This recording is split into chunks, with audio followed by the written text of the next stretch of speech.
ടൂർണമെന്റിൽ 0 ഗോളുകൾ, 0 അസിസ്റ്റുകൾ.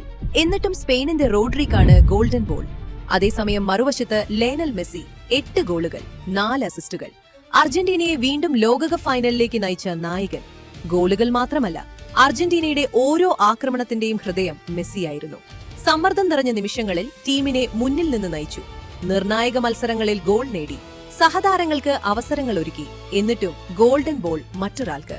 തീർച്ചയായും റോഡ്രിയുടെ മിഡ്ഫീൽഡ് നിയന്ത്രണവും സ്പെയിനിന്റെ കിരീട വിജയത്തിലെ പങ്കും അവഗണിക്കാൻ കഴിയില്ല. പക്ഷേ മികച്ച താരത്തെ തിരഞ്ഞെടുക്കുമ്പോൾ പ്രകടനവും കണക്കുകളും മത്സരത്തിലുണ്ടാക്കിയ സ്വാധീനവും നോക്കേണ്ടതല്ലേ?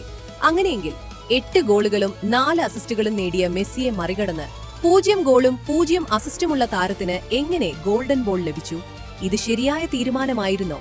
അതോ കിരീടം നേടിയ ടീമിലെ താരത്തിന് നൽകിയ ഒരു രാഷ്ട്രീയ തിരഞ്ഞെടുപ്പോ? ഒരു കാര്യം ഉറപ്പാണ്, ഈ ഗോൾഡൻ ബോൾ റോഡ്രിയുടെ കൈകളിലായിരിക്കാം. പക്ഷേ ആരാധകരുടെ ഗോൾഡൻ ബോൾ ഇപ്പോഴും മെസ്സിക്കാണ്.